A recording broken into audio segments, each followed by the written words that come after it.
Hello बच्चों, आपका मेरे चैनल में बहुत बहुत स्वागत है। आज मैं कक्षा 9 अध्याय 1 इतिहास फ्रांसीसी क्रांति इससे रिलेटेड वीडियो लेकर आई हूँ।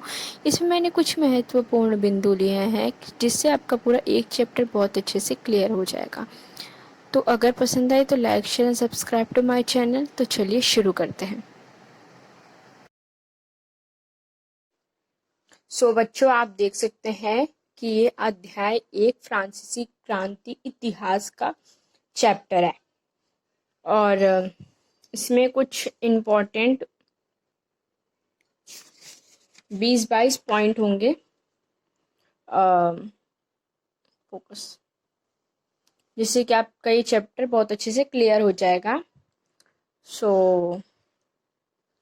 इसमें क्या है कि इसमें फ्रांस में एक क्रांति हुई थी जो कि हुई थी लुई सोलवा के प्रति।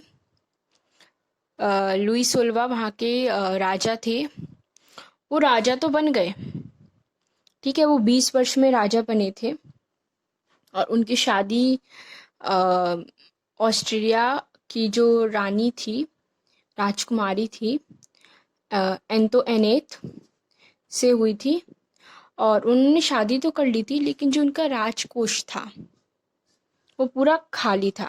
यानी वो जब शादी कर ली उन्होंने, और जब वो शासन कर रहे थे, जब वो राजगद्दी पे बैठी, तो उनके पास जो राजकोष होता है, राजकोष अर्थात कि जो जैसे कि अभी हमारे देश में कोरोना काल आया हुआ है और इस टाइम में हमने लॉकडाउन लगा दिया है, हमारी सरकार ने लॉकडाउन लगा दिया है, लेकिन फिर भी उनके पास राजकोष है जिसके तहत वो हम जनता पर पैसे खर्च कर रही है।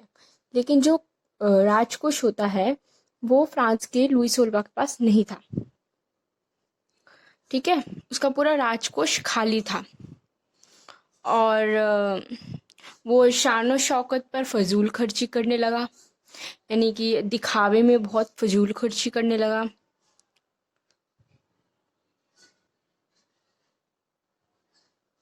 और फिर उसने ब्रिटेन के खिलाफ मतलब ब्रिटेन और अमेरिका में स्वतंत्रता संघर्ष हो रही थी, तो उसने ब्रिटेन के खिलाफ अमेरिका की सहायता भी करी।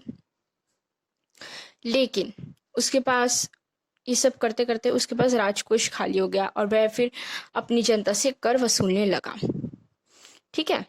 इसमें ये था, ये इसका बेसिक है, इम्पॉर्टेंट है, जो कि आपको जानना बहुत ज़्यादा ज़रूरी है, ठीक है। ये इसका बेसिक है।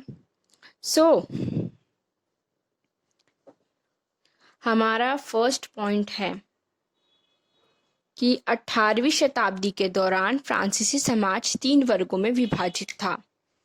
कि जो हमारा फ्रांसीसी समाज था वो 3 वर्गों में विभाजित था। प्रथम था जिसमें चर्च व पादरी आते थे। दूसरा था जिसमें फ्रांसीसी समाज के कुलीन वर्ग आता था। कुलीन वर्ग अर्थात कि जिनके पास बहुत अच्छा खासा पैसा था और ये सब थे। और थर्ड पर आता था बड़े व्यापारी, व्यावसायिक व्यापारी, अदालती कर्मचारी यानी वकील वगैरह, किसान, कारीगर, भूमिहीन मजदूर आदि, ये सारे 3 वर्ग में आते थे। तो इनके पास 3 वर्ग था। प्रथम में पादरी यानी चर्च के जो पादरी होते हैं वो थे।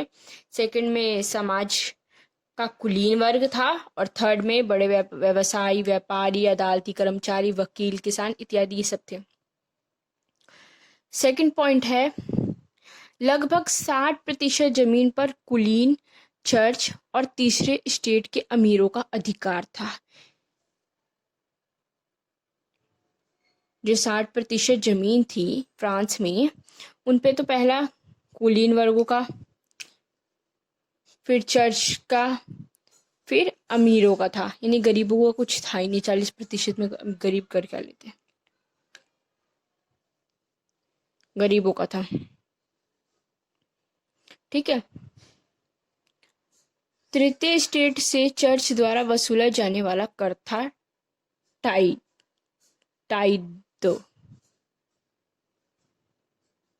ठीक है।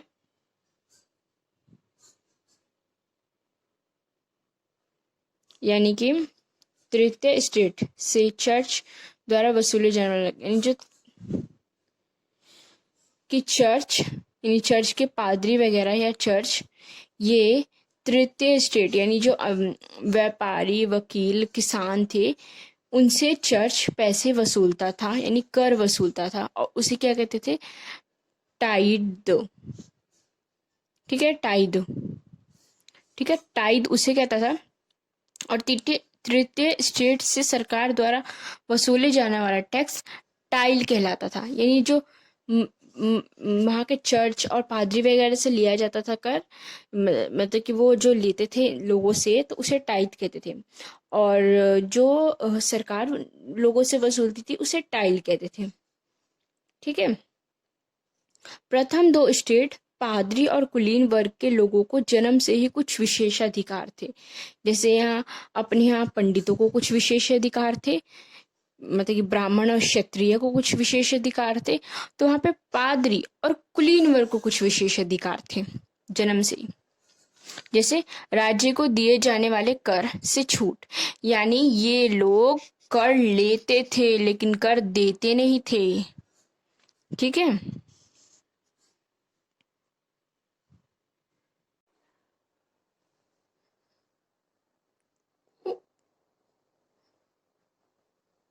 ठीक है।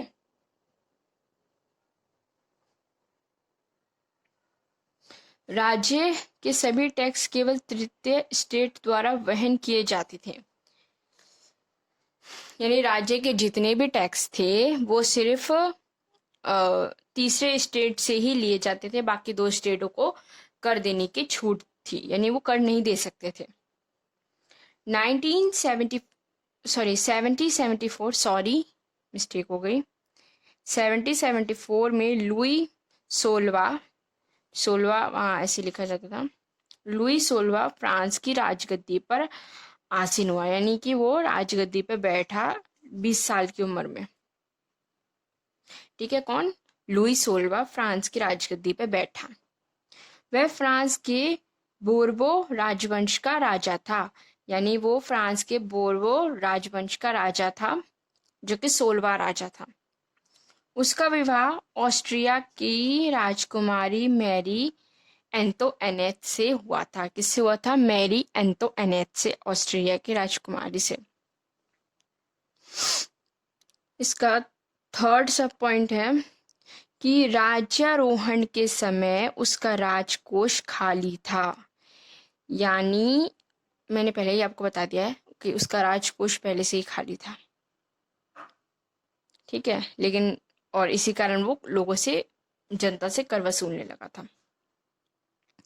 लंबे युद्धों के कारण वित्तीय संसाधनों का नष्ट होना, बहुत लंबे समय तक युद्ध चले जिससे कि वित्तीय संसाधन, वो जो देश के वित्तीय संसाधन थे वो नष्ट होने लगे थे लंबे युद्ध के कारण। पूर्ववर्ती राजाओं की शान शौकत पर फिजूल खर्ची, यानी कि शान शौकत दिखाने के लिए, दिखावा करने के पीछे उनके राजकोष वहां से भी खाली हुआ। अमेरिकी स्वतंत्रता संघर्ष में ब्रिटेन के खिलाफ अमेरिका की सहायता करना। ठीक है, इसमें भी उसके पैसे खर्च हुए। जनसंख्या का बढ़ना और जीविका संकट, और उसके देश में जनसंख्या बढ़ने लगी जिससे कि खाने पीने की कमी हुई, संसाधनों की कमी हुई इसके देश में। नेक्स्ट पॉइंट है मध्यम वर्ग, जिसमें वकील, शिक्षक, लेखक, विचारक आदि आते थे, जन्म आधारित विशेषाधार पर प्रश्न उठाने शुरू कर दिए। मध्यम वर्ग जिसमें तृतीय स्टेट जिसे बोला जाता था, वकील, शिक्षक, लेखक, विचारक जो भी आने लगे, उन्होंने जन्म के जो अधिकार, जो कि हमारे सेकंड स्टेट को दिए गए थे अधिकार, कुलीन वर्गों को, कि वह टैक्स नहीं दे सकती थी, है ना। तो इस जो ये टैक्स न देने वाली धारणा थी, इस पर जो तृतीय स्टेट थे उन्होंने प्रश्न उठाना शुरू कर दिया कि क्यों उनसे ही टैक्स लिया जा रहा है, क्यों हमसे ही टैक्स लिया जा रहा है, उनसे क्यों नहीं लिया जा रहा। वह भी देश के नागरिक है। कुछ इस प्रकार के। और नेक्स्ट पॉइंट है, बढ़ते कर्ज के दबाव में लुई 16वां ने 5 मई 1789 को स्टेट जनरल की बैठक बुलाई ताकि नए करों को पास किया जा सके। यानी लुई 16वां पे कर्ज बढ़ने लगा, उसने कई देशों से कर्ज लिया था जिसके कारण उस पे कर्ज बढ़ने लगा। और 5 मई 1789 को उसने जनरल स्टेट की बैठक बुलाई और उसने उसमें नए कर और लेकर आए और उसे पास किया करने की उसने बैठक बुलाई थी। नेक्स्ट पॉइंट है, स्टेट जनरल में मतदान स्टेट के आधार पर होता था, न कि प्रति व्यक्ति के आधार पर। यानी स्टेट जनरल में मतदान, यानी जो मतदान होता था वहाँ पे जनरल स्टेट का मतदान होता था, तो वहाँ पर स्टेट के आधार पर होता था, न कि प्रति व्यक्ति। मतलब कि स्टेट का एक व्यक्ति दे सके या फिर स्टेट में जो जितने भी उस स्टेट के आधार पर होता था, जैसे कि हमारे यहाँ मतदान होता है प्रति एक व्यक्ति एक मतदान, वो नहीं था वहां पर।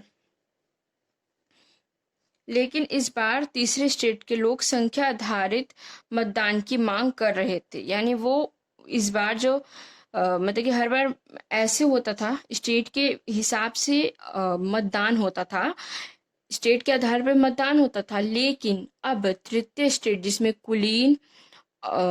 कि कुलीन और पादरी नहीं आते थे, जिसमें कि बड़े व्यापारी और वकील, किसान, कर्मचारी, शिक्षक आते थे, इन लोगों ने यह मांग करी कि अब जैसे कि प्रति व्यक्ति मतदान होते हैं जिसमें एक व्यक्ति एक वोट हो, उस चीज की इन लोगों ने मांग करना शुरू कर दिया।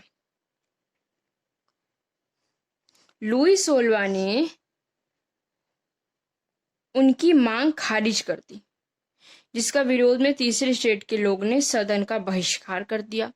लुई 16वां ने इनकी जो ये प्रति व्यक्ति एक व्यक्ति एक वोट की जो मांग थी, इस पे लुई 16वां ने खारिज कर दिया क्योंकि बेतुकी की बात है। उसने यह कहा कि मतलब कि ये काम का नहीं है, उसने इस चीज को खारिज कर दिया कि ये नहीं होगा यहाँ फ्रांस में।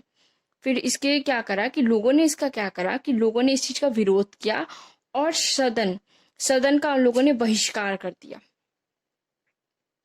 ठीक है, ये आपको समझ में आ गया होगा कि क्या हुआ था। मैं एक बार शॉर्ट नोट की तरह बता देती हूँ कि पहले स्टेट पे चर्च के पादरी आते थे, सेकंड स्टेट पे कुलीन वर्ग आते थे, थर्ड स्टेट पे व्यापारी, अदालती कर्मचारी, वकील, किसान, शिक्षक आते थे।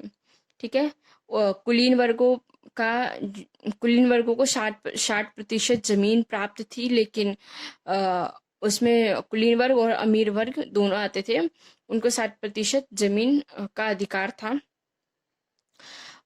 जो कि पादरी टैक्स वसूलते थे तृतीय स्टेट से, उन्हें टाइड कहते थे। और जो सरकार वसूलती थी टैक्स तीसरे स्टेट से, उसे टाइल कहते थे। ठीक है, और पहले और द्वितीय स्टेट को कुछ विशेष अधिकार थे जन्म से ही, कि उन्हें वो कर दे नहीं सकते थे और सिर्फ तृतीय जो स्टेट है वही कर दे सकती थी। फोर्थ यह हुआ कि 1774 में लुई 16वां राजगद्दी पे बैठा। उसने ऑस्ट्रिया की राजकुमारी मैरी एंतोनेट से शादी करी और फिर उसके जो राजकोष था वो पूरा खाली था।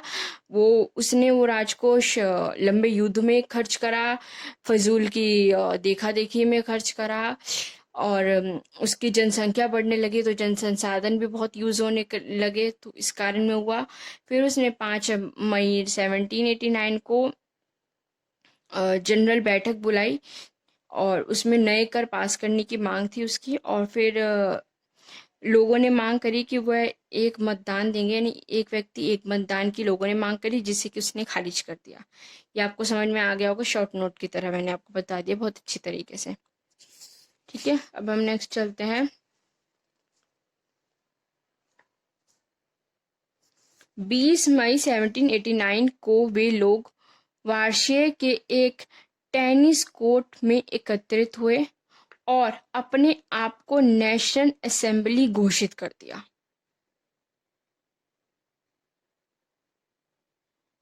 कि जो वो तीसरे स्टेट के लोग थे वो 20 जून 1979 को टेनिस कोर्ट असेंबली में वो लोग एकत्रित हुए और उन्होंने अपने आप को नेशनल असेंबली घोषित कर दिया।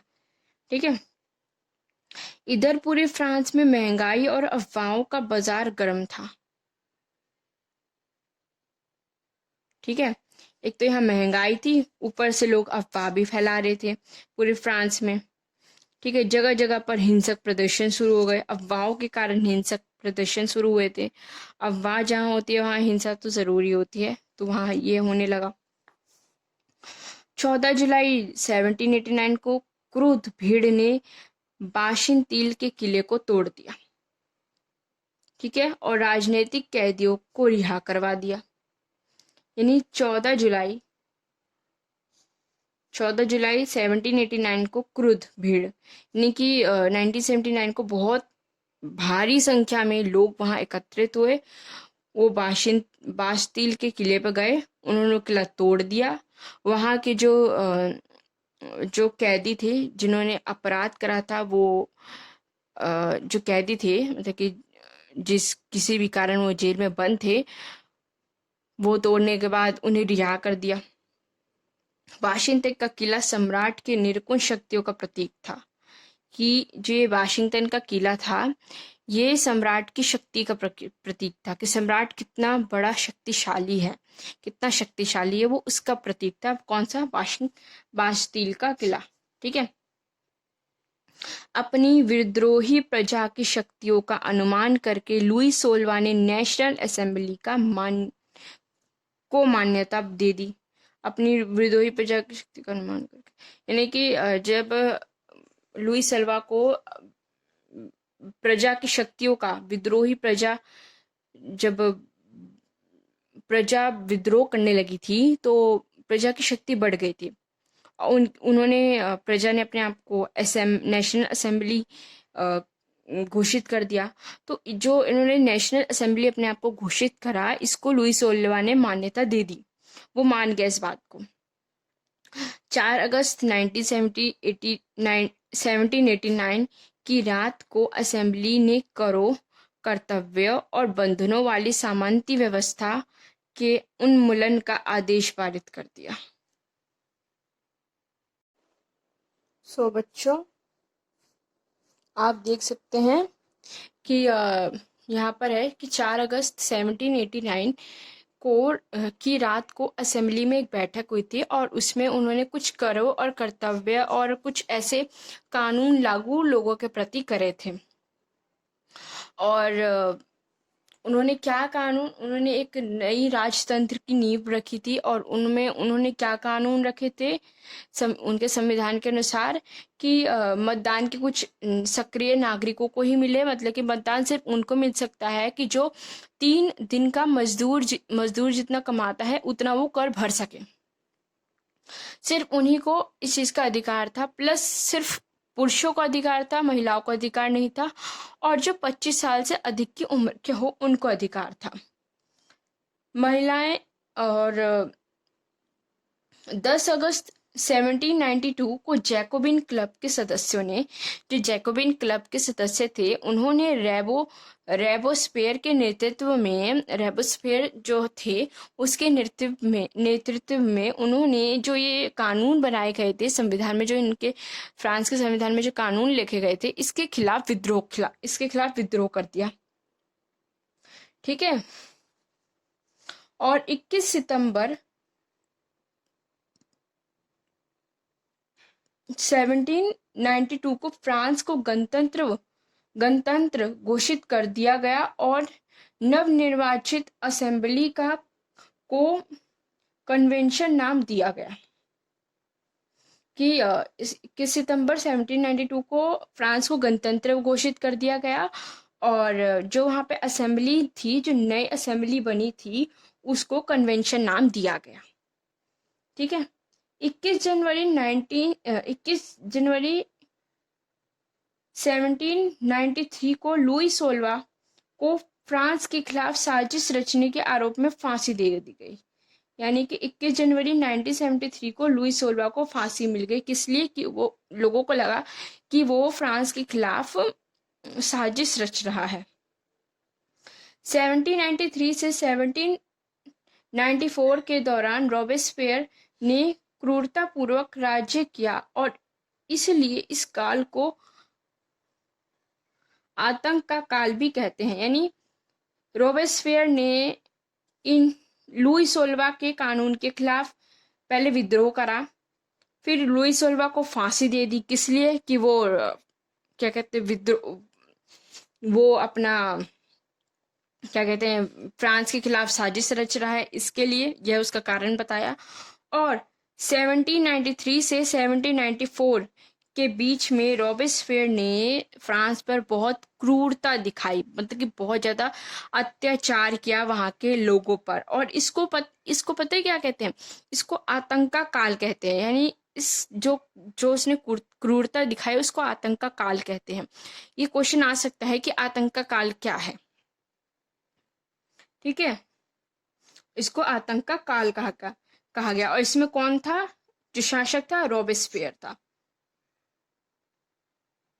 जून 1794 में रॉबेस्पियर को गिलोटीन पर चढ़ा दिया गया। जून 1790 जून 1794 में रॉबेस्पियर को गिलोटीन पर चढ़ा दिया गया। अब आप लोग पूछेंगे गिलोटीन मैम क्या होता है, तो मैं आपको गिलोटीन का भी बताती हूँ। इसमें बुक में मीनिंग दिया हुआ है गिलोटीन का। सो बच्चों, आप ये देख पा रहे हो कि गिलोटीन क्या है। यहाँ मैं थोड़ा जूम करके आपको दिखा देती हूँ। ये देखिए, आपको जूम करके बहुत अच्छे से दिख रहा होगा। गिलोटीन दो खंभों के मध्य लटकते आरे वाली मशीन था। यानी लटकने, इसमें गलत लिखा।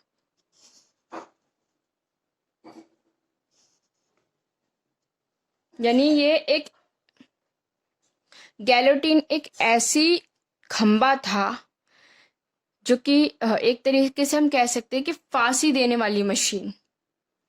कि ये एक ऐसा खंबा था कि इसमें दो खंबे थे इसमें, और इसके बीच में सर लटका दिया जाता था और रख कर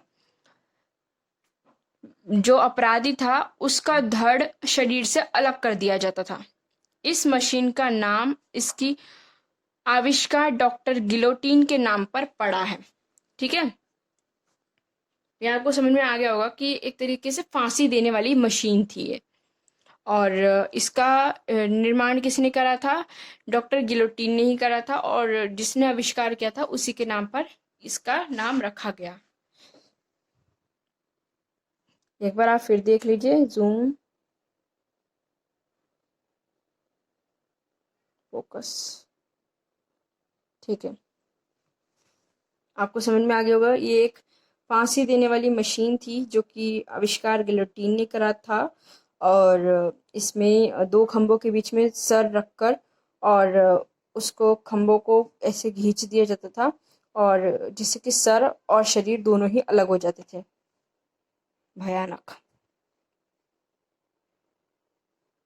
सो आपको ये समझ में आ गया होगा। सो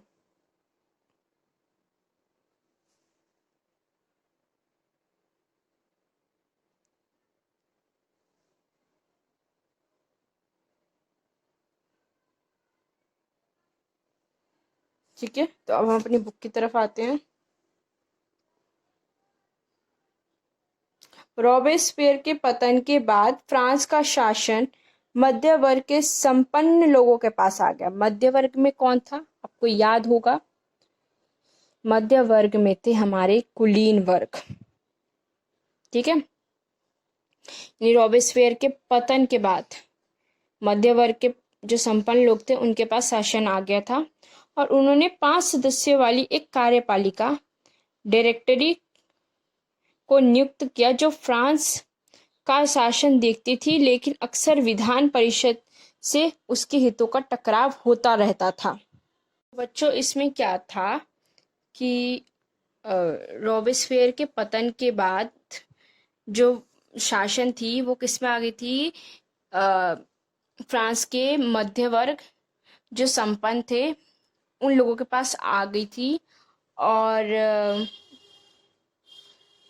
उन्होंने नया संविधान भी बनाया था। उन संविधान के अनुसार जो संपत्तिहीन यानी जिनके पास की जमीन नहीं है वो मत नहीं दे सकते थे इन लोगों के अनुसार। और इनकी जो संविधान थे संविधान के अनुसार दो विधान परिषद थे। उन्होंने दो विधान परिषद का प्रावधान किया गया और इन परिषदों द्वारा जो कार्यपालिका थी उनको नियुक्त करा गया। पहले उन्होंने संविधान के अनुसार उन्होंने दो चुनी हुई विधान परिषद का प्रावधान किया और उन दो विधान परिषदों ने कार्यपालिका की नियुक्ति की। इसमें कौन थे? इसमें 5 सदस्य थे। इसमें 5 सदस्य थे।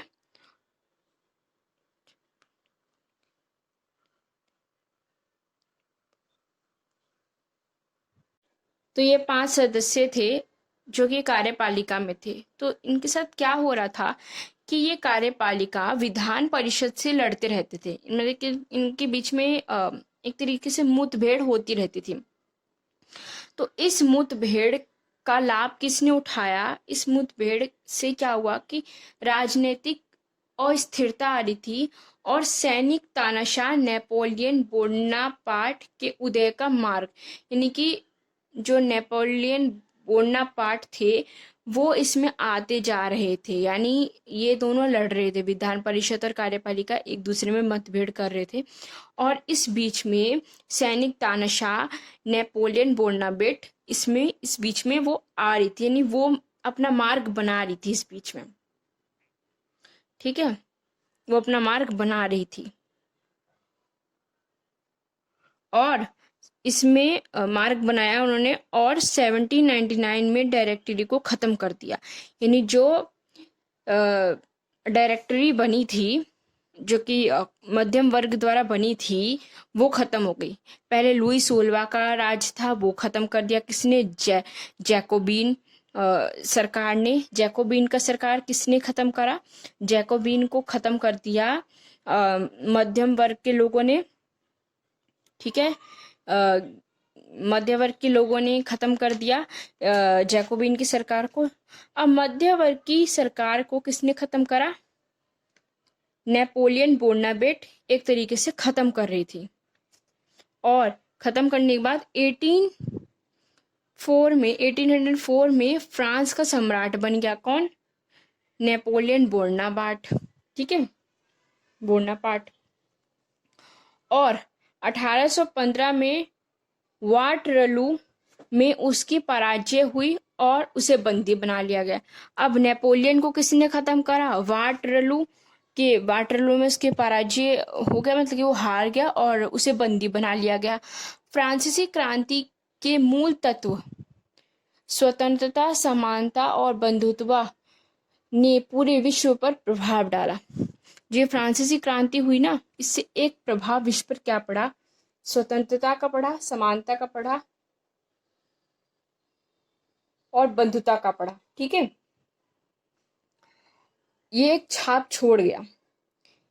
1848 में फ्रांस के सभी उपनिवेशों से दास प्रथा का उन्मूलन कर दिया गया। और लास्ट पॉइंट, महिलाओं को मतदान का अधिकार 1946 में जाकर मिला। यानी महिलाओं को मतदान का अधिकार 1946 में मिला फ्रांस में। ठीक है, ये छोटी सी टेबल है, ये भी हम एक बार देख ले तो ज़्यादा अच्छा है। मैं इसे बहुत अच्छी तरीके से जूम कर देती हूँ। वैसे इसमें बहुत छोटे छोटे शब्दों में लिखा गया है।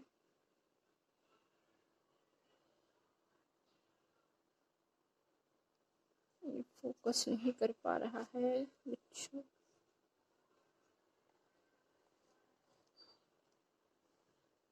सो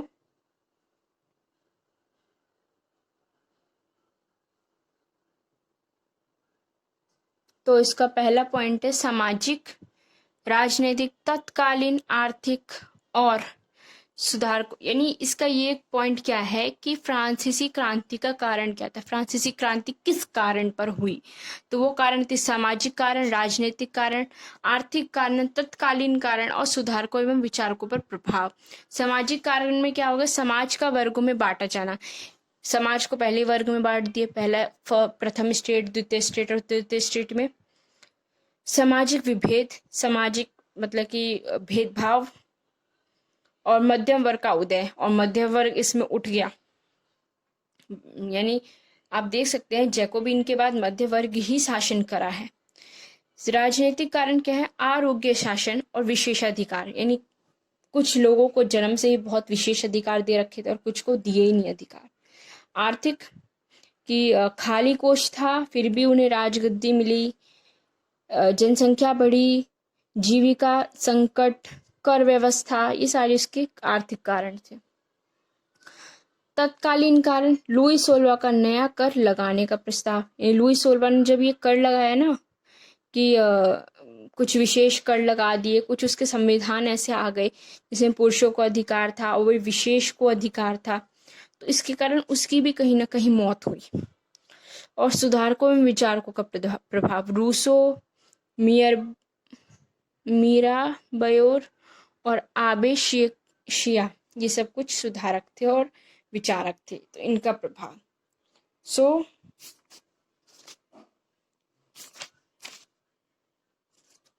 बच्चों आपको ये बहुत अच्छे से समझ में आ गया होगा। मैंने इसमें बहुत टाइम लगाया है। अगर आप यहाँ तक आए हो तो please like share and subscribe to my channel. मैं और ऐसी ही वीडियो अच्छी अच्छी लेकर आऊँगी, आपको समझाऊंगी अच्छे से। तो please like share and subscribe to my channel.